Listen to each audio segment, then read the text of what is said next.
The shadow of shame. Friedrich stood before the battered facade of the old theater as dusk draped its velvet cloak across the sky. The building's arched windows were long shattered, and vines threaded their way through crumbling stone. Yet, to Friedrich, the ruin mirrored more than neglected, reflected his own internal desolation. For years, he had carried shame like a second skin, each thread woven by the careless jeers and casual dismissals of those around him. Now, with Nietzsche's exhortation, "Become who you are," echoing in his mind, he resolved to confront the specter he had allowed to define him. He remembered the first crack in his self-esteem, like a scar etched on his heart. He was 8 years old, scuffed-kneed and breathless from a tumble during recess. His classmates' laughter was like shards of glass pressed against his cheek. In that moment, he felt exposed and diminished, as if the world had announced his unworthiness. That laughter became a refrain in his psyche, returning whenever he stumbled physically or emotionally and condemning him to the shadows of self-doubt. In the years that followed, every stumble reinforced the verdict. He was less. He was flawed. He was unlovable. He learned to anticipate mockery and to preemptively retreat. Opportunities for friendship or risk melted into hesitation. Creativity withered at the thought of criticism. Shame was no longer an occasional stint, was an ever-present cloud, dimming even the brightest joys. Tonight, standing on the threshold of the abandoned theater, Friedrich felt the tension between that past self and the person he yearned to become. Nietzsche had written that shame arises when one measures oneself by external standards, rather than by one's own measure. Shame is the shriek of a conscience that has betrayed its values in deference to the masses. To expel shame, one must reclaim one's standards and affirm one's unique path. Stepping across the threshold, Friedrich's shoes stirred a plume of dust. The theater's interior was cavernous, its rows of splintered benches stretching into gloom. In the center, a fractured skylight allowed the last rays of sunset to pool on the stage. He climbed the steps, each one creaking beneath his weight, and stood in the dying light. In that liminal space, half potentially, he resolved to speak the first words of his liberation. Clearing his throat, he spoke into the empty auditorium. "I am more than my failures. I am more than their laughter." His voice trembled, at first, as though the muscles of his will had atrophied after years of silence. But with each repetition, "I am more than my failures. I am more than their laughter," the tremor subsided. The words settled into the hollow theater like seeds finding fertile soil. He closed his eyes and let memories surface. There was the fierce joy of composing a poem in childhood, the exhilaration of solving a difficult problem, the warmth when, on rare occasions, someone valued his honesty. These flashes of light, though dimmed by shame, were unmistakably his. He whispered their names: poetry, discovery, kindness. In acknowledging them, he began to reclaim fragments of himself. From his jacket, he retrieved a small, tattered notebook. Its pages were filled with half-formed thoughts, abandoned out of fear. With deliberate care, he opened to a blank page and wrote in bold strokes, "I define my worth. I choose my path. I will not cower." Each clause felt like a hammer, blow shattering the brittle chains of self-reproach. He paused to inhale the musty air of the theater, as though breathing in newfound authority. The silence answered. The emptiness was no longer a void, but a canvas, awaiting his creation. Nietzsche had warned that to overcome shame, one must stand alone, unmoored from the herd's judgments. Yet solitude can be a crucible of transformation. Friedrich allowed himself to feel the hollow ache of loneliness, not as a condemnation but as a signal of growth. He was carving out a space for himself, a self-determined realm where external applause or gears held no sway. He imagined the theater, restored not as a monument to decay, but as a living testament to renewal. The stage, once lifeless, could echo with his own voice, his own convictions. He envisioned future steps, forging genuine connections, creating works that spoke his truth, and, above all, refusing to shrink under the weight of past humiliations. As the sky outside deepened to indigo, Friedrich stood and bowed to the empty seats. This gesture was neither theatrical nor ironic. It was an expression of gratitude to himself for summoning the courage to confront his darkest companion. The bow sealed his pact. He would not abandon himself again. Turning away from the stage, he exhaled slowly, each breath expelling a fragment of shame. In that exhalation was the promise of dawn. The dawn not only of a new day, but of a new self. The theater doors groaned as he pushed them open, and the night air rushed in, crisp and bracing. He returned to the street, notebook in hand, Phoenix, the symbol of rebirth sketched in charcoal on its cover. His footsteps on the cracked pavement were steady, each imprint a declaration. I am here. The world around him buzzed with life, unaware of his inner revolution, but he carried within him the quiet victory of the first step. Shame still lingered, an echo in distant corridors of his mind, but now it was no longer master. It was teacher, a marker of where he had begun. Ahead lay the arduous path of self-creation, fraught with trials and uncertainties. Yet, as Friedrich walked beneath the lamplight, he felt, for the first time in years, the thrill of possibility. He was more than his past. He was the author of his becoming. And so he moved forward, into the night, guided by his own light. The will to overcome. Friedrich awoke before dawn, the first light of morning barely cresting the rooftops outside his window. A pale luminance filtered through thin curtains, painting his cramped room in muted gold. He lay still for a moment, attuned to the soft rhythm of his heartbeat, and felt the aftermath of the confrontation in the old theater. His limbs were heavy with promise, heavy, but not with dread. The fire he had kindled the night before still glowed within him.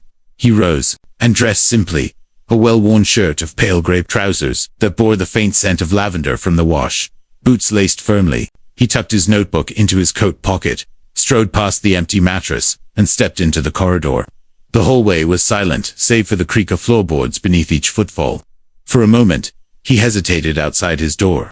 Shame had often made him shrink from the world. Today, he tasted resolve. He opened the door and walked out. The streets were nearly deserted. A baker's cart rattled toward the square, and the distant clatter of metal on metal signaled the blacksmith beginning his day. Friedrich breathed in the cool air, tinged with wood smoke and dew-slick cobblestones. He moved with deliberate purpose, toward the city's northern rim, where a gentle slope rose to a grassy hill. Nietzsche's concept of the will to power rang in his mind. He recalled the line that had jolted him awake. The essence of life is to overcome oneself continually. Power here meant self-mastery, not dominion over others. To practice the will to power was to assert one's own becoming against inertia, doubt, and fear. By the time he reached the foot of the hill, the sky had brightened to a soft blue. He began his ascent, each step measured. As he climbed, he rehearsed the truth he had dared to speak aloud the night before. I define my worth. He contrasted it against the chorus of shame. You are nothing. With each step, he answered the chorus with his own voice. Halfway up, he paused and glanced back at the city below. The roofs gleamed, the streets snaked like pale ribbons. It occurred to him that the city was a living organism, and he, once a lost cell within it, now began to pulse with his own vitality. He breathed deeply, his lungs filling with crisp air. This hill, he decided, would serve as an altar to his resolve. Reaching the summit, he found the old oak stump where he had sat yesterday, drawing the phoenix symbol. He sat once more, drew notebook and pencil, and wrote at the top of the fresh page. Chapter 2, Will to Overcome. Below it, he paused, poised to grapple with his own hesitation. He recalled the small rebellions in his past, the nights spent teaching himself to code when friends taunted him for wasting time on pointless puzzles. The mornings he rose early to practice poetry when he felt no aptitude for language. The afternoons he confronted bullies who had laughed at someone else. Each had been an assertion of the will to power, a refusal to accept the limitations imposed by external scorn. Yet he acknowledged that those victories had been sporadic, like fireflies in a dark wood. Shame had usually overwhelmed him afterward, extinguishing the spark. Today, he believed, would mark a departure. He would weave those isolated rebellions into a single tapestry of self-mastery. He wrote, I will face the tasks that shame demands I avoid. I will speak when I fear silence. I will act when I fear failure. He felt the words form a ladder in his mind, rung by rung, lifting him above the abyss of self-doubt. Nietzsche emphasized action. Thought alone could become paralytic. The will to overcome demanded movement, physical, mental, and moral. Friedrich folded the page and closed the notebook. He stood, stretched, and then, without hesitation, ran down the grassy slope. The rush of air and the pounding of his boots against earth was exhilarating. He slowed near the base, chest heaving, and laughed aloud, a sound he had not heard from himself in years. The laughter surprised him, echoing across rooftops and chiming through empty streets. He returned to the square, where a cluster of merchants was setting up stalls. One vendor, a wizened potter, recognized him and called hello. Without shame's usual tremor, Friedrich answered with genuine warmth. The merchant's smile was an affirmation. a small mirror reflecting the change within him. Continuing downtown, Friedrich sought out Mara, the friend whose cause he had championed. He found her in a narrow courtyard, arranging canvases for an impromptu show. A few observers milled about, but she seemed serene, absorbed in her work. "Mara," he called. She turned at the sound of his voice, surprised, and then her face broke into a wide grin. "Friedrich, you're early. Did you sleep?" "Well, I did," he replied, and meant every word. They spoke for a while about her art, about his recent revelation. He confessed his fear that shame would again overwhelm him. She listened without judgment, then reminded him how many times he had already proven his courage. "Each act counts," she said. "Don't wait for perfection." He nodded, feeling both humbled and empowered. Her words crystallized into his next resolution, to seek out opportunities for everyday courage. Small acts of defiance that would reinforce his will to overcome. After parting ways, he walked to the university library. There, he intended to speak at an afternoon seminar, another reckless experiment. His voice had betrayed him before in such settings. His palms sweated as he approached the lectern, lined up with scholars and students. He glanced at the audience, dozens of faces, expectant, blank, curious. He reminded himself of the morning's hilltop vow. He cleared his throat, looked at the first slide, and began. His heart thundered. His hands trembled, but he spoke. He spoke of shame, of self-mastery, of the necessity to forge one's own path. He quoted Nietzsche, acknowledged his own struggles, and invited questions. The room fell silent for a heartbeat.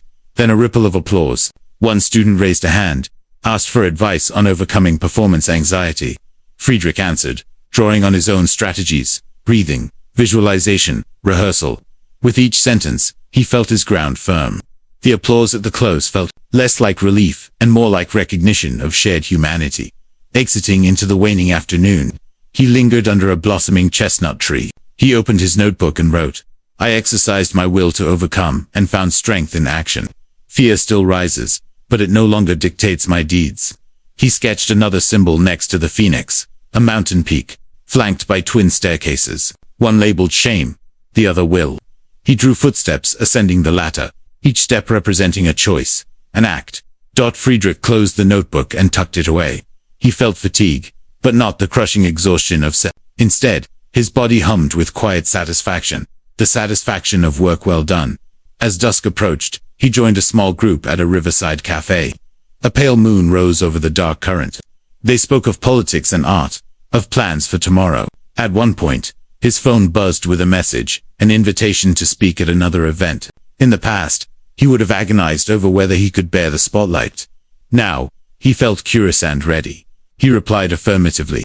Then he looked up at the moonlit water, its surface rippling with reflected light. He thought of Nietzsche's challenge to continually overcome oneself. The night stretched before him, a canvas awaiting new strokes. And Friedrich, feeling the momentum of his own will, was ready to take his next step. He would not rest on this day's victories. He would press on, ever upward. For in the practice of overcoming, he touched the essence of life itself. Embracing the abyss, Friedrich stood at the riverbank as twilight settled over the city. The water flowed swift and opaque, its surface mottled with the reflections of gas lamps and clouded stars. Here, where the river's current met the stone embankment, he felt both drawn in and repelled, pulled toward the depths, yet wary of surrender.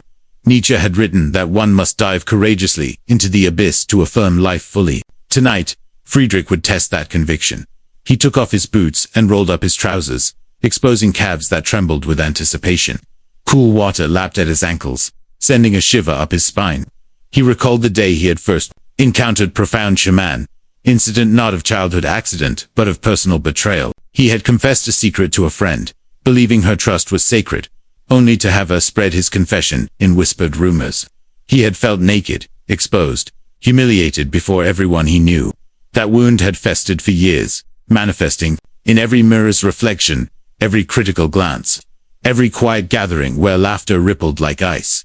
Yet that wound had also become a portal. If shame cleaved his identity in two, then the chasm between halves might be traversed with courage. Nietzsche insisted that the abyss is not merely a void, but a canvas onto which one projects meaning. Confronting it, one discovers the power to shape one's own narrative. Friedrich stepped deeper. Water rose to his knees, then to his waist, pulling at his shirt. He clenched his fists, as though anchoring himself against the current's tug. He inhaled deeply, relishing the sharp sting of cold. The past flashed, his childhood fall, the schoolyard laughter, the stuttered public speech, the disapproving glances, the confession betrayed, the friend turned foe. Each memory surfaced like driftwood carried by the river, threatening to sweep him away. He let them wash over him, not fighting the tide. Instead, he observed each memory with dispassionate attention, as though studying foreign artifacts.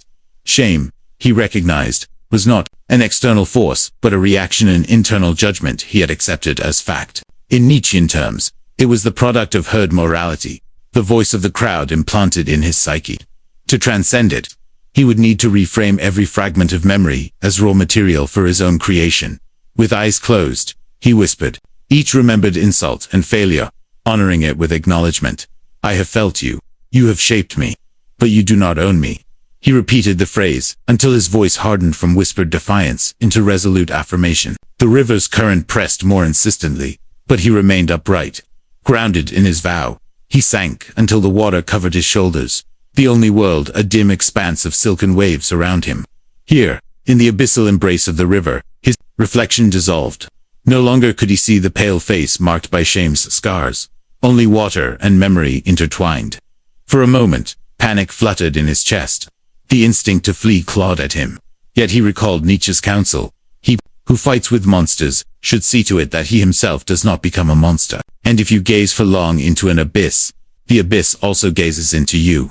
Friedrich let the thought settle like a stone in his mind. He would face the abyss, but he would not surrender to its darkness.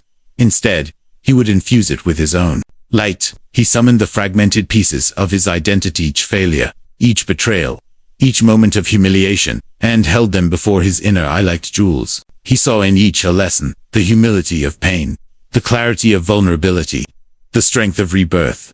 As he exhaled, his shoulders relaxed. He allowed himself to float, buoyed by the water's support. The river did not reject him. It carried him forward. He experienced a fleeting dissolution of fear, as though his self had expanded to encompass both the water and the air, both the remembered and the imagined. In that state, he tasted the essence of affirmation, the capacity to say yes even amid chaos. Slowly, he waded back toward the bank, each step deliberate. The water drained from his clothes, leaving his body chilled but his spirit alight. He stood once more on solid stone, blinking as the world sharpened around him. He wrapped his arms around himself, feeling the residual tremor of cold and the surge of triumph that followed. Climbing the embankment, Friedrich retrieved a coarse wool cloak he had left by the path. He draped it around his shoulders, pressing its warmth against his chest. The cloak smelled of moss and earth, a scent of natural beginnings. He let the river's roar recede into the background, replaced by the beating of his own heart. Steady and sure, he reached for his notebook, the pages still crisp despite the damp air. He wrote on the first dry page, I have embraced the abyss and reclaimed the fragments of my past. Each wound is now a star in the constellation of my becoming. He sketched beneath the words a simple circle, representing the river, and within it a figure standing upright, arms outstretched. The image felt complete, a sigil of integration. Closing the notebook, he stood immobile for a long moment, gazing at the water that had borne him through his darkness. He realized that shame could no longer anchor him. He had granted it audience, received its message, and then released it back into the current. The river carried both debris and renewal, illustrating the paradox at the heart of Nietzsche's thought, that the same forces threatening to destroy can also cleanse and empower. Friedrich tucked the notebook into his cloak and began the walk home along a narrow path lined with old willow trees. Their branches brushed against him like gentle hands, as if offering comfort. He welcomed the touch. Beneath the low moon, the city appeared transformed, no longer a place to shrink from, but a partner in his journey, reflecting his growth in its flickering lights. He passed a group of late-night revelers spilling from a tavern, laughter and music drifting into the night air. He paused by the door, watching as they bore their own psychic burdens hidden beneath mirth. He imagined offering his notebook of lessons to them, a testament that shame need not remain a lifelong sentence. But he understood that each must dive into their own abyss to emerge renewed. On the final stretch, the path led him through a quiet garden, where night-blooming jasmine exhaled its delicate perfume. He inhaled deeply and felt a peaceful certainty. He would carry this chapter of transformation as a living flame. Shame had once defined him, then haunted him. and then been baptized in the river of his own affirmation. As he unlocked his door and stepped inside, he glanced back down the street. The river's distant murmur reached him still, a reminder that life's currents flow ever onward, reshaping all they touch. Friedrich set his cloak aside, removed his soaked shirt, and replaced it with a clean garment. He stood before the mirror, eyes reflecting both fatigue and fierce grace. He spoke aloud. I have known the abyss. Now, I reclaim the self. In that moment, he felt his identity shift not as an ending but as a threshold. Ahead lay the next steps: affirmation, creation, liberation. He closed his eyes and smiled, ready to write the next chapter of his becoming. Affirmation and the Übermensch. Morning sunlight filtered through the high window panes of Friedrich's study, casting golden rectangles across shelves lined with well-worn volumes.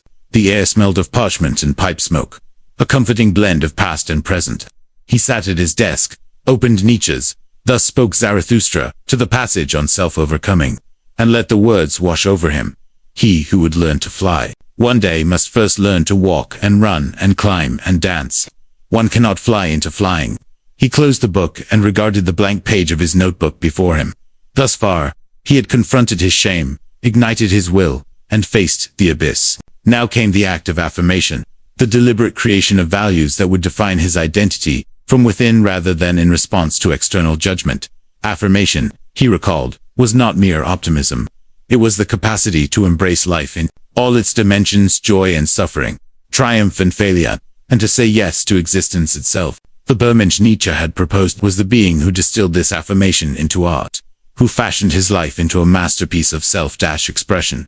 Friedrich picked up his pencil and wrote at the top of the page, Affirmation Manifesto. Beneath he drafted an outline. Embrace every impulse as material for creation. Transform suffering into strength. Live beyond good and evil. By defining one's own virtues, forge community through shared authenticity. He paused, reflecting on each point. To affirm impulses meant not to indulge destructive urges, but to acknowledge their presence as signals of neglected needs and potential energies. His own anger at past betrayals could be channeled into passionate advocacy. His longing for acceptance could fuel acts of compassion. He wrote the first section. 1. Embrace. Every impulse, emotional impulses, ranging from joy to rage are not flaws to be denied, but raw pigments for the palette of self-creation. Shame taught us to conceal our emotions, to wear masks of civility. True affirmation unveils these colors, blending them into unique expression. He underlined with recognition that his journey, though singular, resonated with many. For the second section, he recalled the baptism in the river's abyss. He wrote, 2. Transform suffering into strength. Suffering is the forge in which the spirit is tempered. The abyss can be an instrument of despair or an anvil for rebirth. Those who embrace their wounds and learn from them gain the hardness of steel and the resilience to shape their own destiny. His hand lingered on the page. He thought of the phoenix beside the river, rising from its own ashes. Suffering, like fire, could either consume or illuminate. It was up to the will of the one who walked through the flames. Moving to the third section, he addressed the heart of Nietzsche's radical freedom. 3. Live beyond good and evil. Herd morality imposes binary judgments: good versus evil derived from collective convenience. The self-creator rejects these simplistic categories and instead defines virtues by personal flourishing, creativity, honesty, generosity, courage. One's moral compass points inward, guided by the authenticity of one's own life. He paused to consider real-world applications. Honesty, he mused, was often labeled tactless. Generosity was sometimes called naive. Yet, in his view, each was a testament to the Übermensch's sovereignty values, affirmed through action rather than dictated by a convention. The fourth section concerned community. 4. Forge community through authenticity. While the Übermensch stands alone as an exemplar of self-creation, his light also guides others. Authenticity is contagious. When one lives truthfully, others feel permission to do the same. Thus, community becomes an alliance of independent spirits, each enriching the whole by virtue of their uniqueness. Friedrich looked up from his writing. The room felt charged, as though his ideas had taken on a life of their own. He closed the notebook and reached for a fresh sheet. He would flesh out these principles and then share them with the world. Mid-morning found him at a local salon, a gathering place for writers, artists, and philosophers. He carried his manuscript under one arm, The salon's windows framed a courtyard where ivy clung to brick walls, and ornate chairs gleamed in the sun. Inside, conversation buzzed. He approached a small group debating the merits of academic conformity. "May I?" he asked, laying his notes on a polished table. They nodded. He cleared his throat and delivered a succinct overview of his Affirmation Manifesto, the embrace of impulse, the transmutation of suffering, the creation of personal virtues, and the forging of an authentic community. As he spoke, he noticed eyes widening, pen scribbling. When he finished, a woman in spectacles exclaimed, "This resonates deeply. I've felt compelled to conceal my anger, but perhaps it need not be denied." A young poet declared she would rewrite her new poem in light of these ideas. Friedrich felt a thrill. His manifesto was kindling other flames. He answered questions, offered examples from his own life, and encouraged listeners to journal their impulses. The salon's air grew electric, alive with nascent possibilities. Returning home just after dusk, Friedrich retrieved his notebook and set it on the desk beneath a glowing lamp. He wrote a final passage, affirmation in practice each morning. List one impulse you have resisted, then channel it through a creative act. Each evening, reflect on one hardship you endured, then note how it made you stronger. At each encounter, offer one virtue of your choosing: honesty, courage, kindness as a gift. He leaned back and surveyed the room, the open notebooks, the dog-eared philosophy texts, the faint scent of ink. His study was no longer merely a repository of ideas. It had become an atelier of becoming.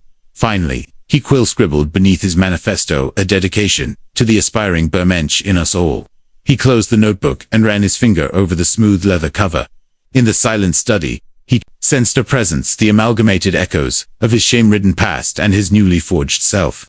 It was not jarring, but harmonious, like a chord resonating after a well-played symphony. He had integrated the fragments of his identity into a coherent whole.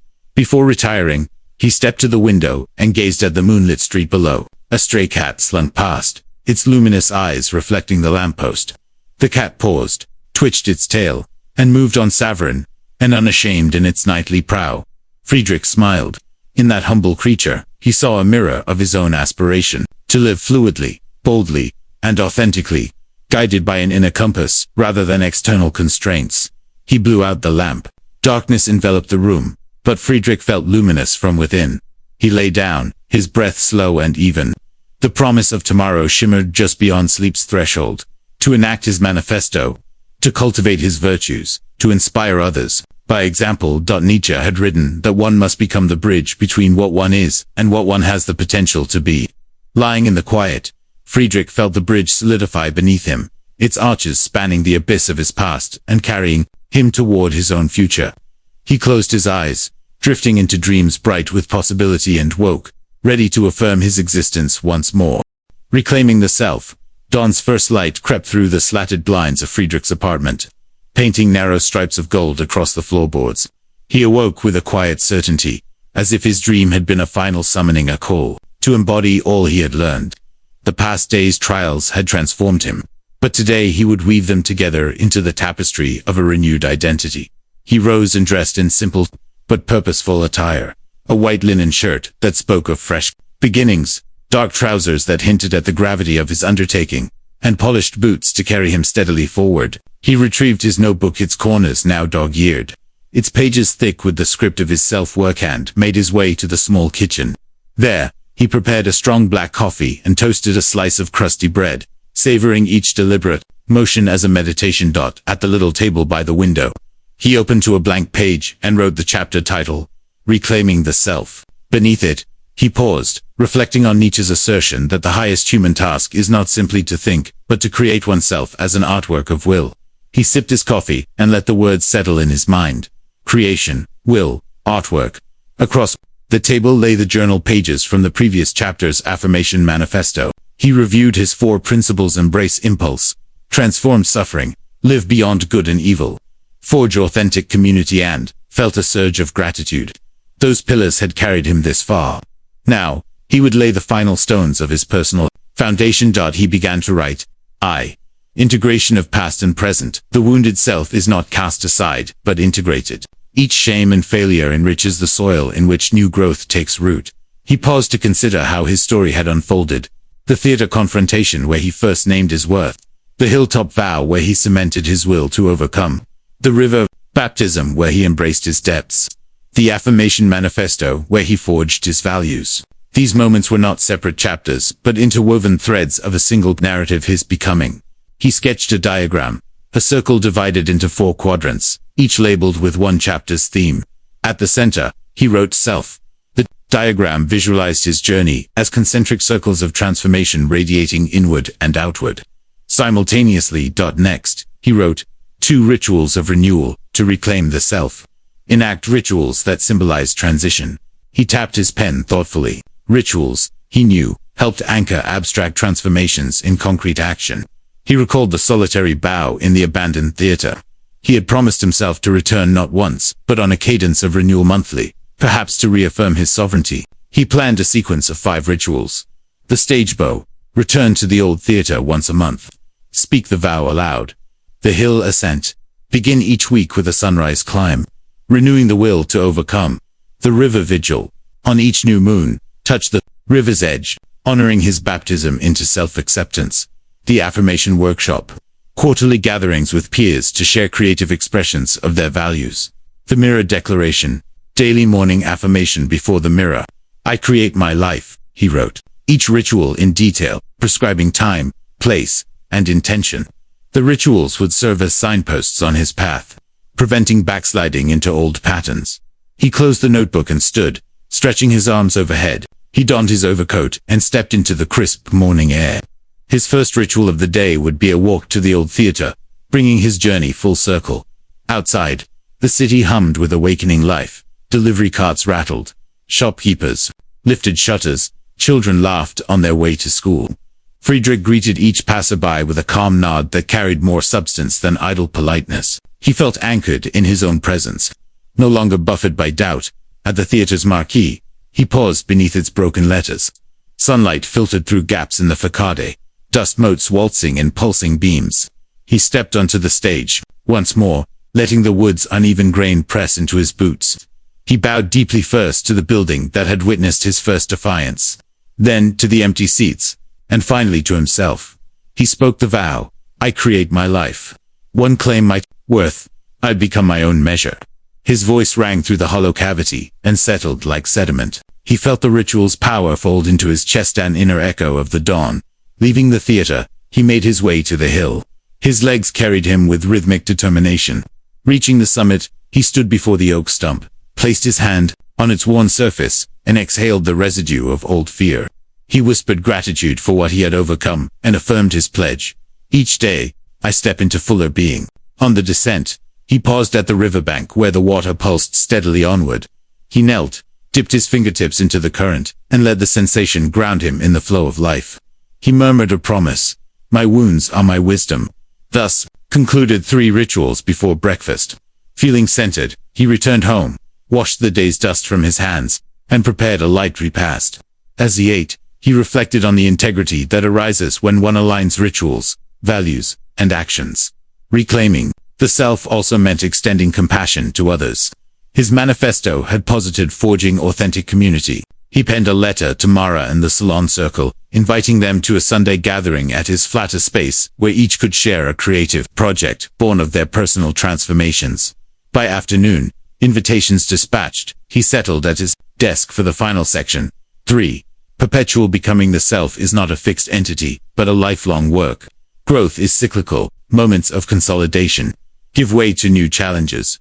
He described how he would remain vigilant against complacency. Periodic self-audits, journaling questions like where do I feel constricted, which shame remains unexamined, what impulse calls for expression, would ensure he continued evolving. He set reminders in his calendar monthly, quarterly, and yearly prompts to revisit each aspect of his manifesto. He closed the notebook, feeling that the chapter and, indeed, the entire project was complete. He stood and walked to the window, looking across the rooftops to the distant hills. The horizon glowed softly. The city's pulse seemed harmonious with his own dot in his mirror. He saw a face that no longer quivered at the thought of exposure. The eyes were clear, the shoulders squared, the expression composed. He spoke to his reflection. You are the author and the hero of your story. That evening, as sunset bathed the sky in rose and amber, he welcomed guests into his flat. Mara, arrived with a small canvas depicting a phoenix rising, a tribute to his first ritual. Others brought poems, journals, sculptures. They shared their struggles and triumphs, each voice adding a note to a collective affirmation. Friedrich listened, offered encouragement, and marveled at how one journey's reclamation had sparked many. When the gathering ended, he walked his friends to the door, exchanged warm farewells, and returned to the quiet of his study.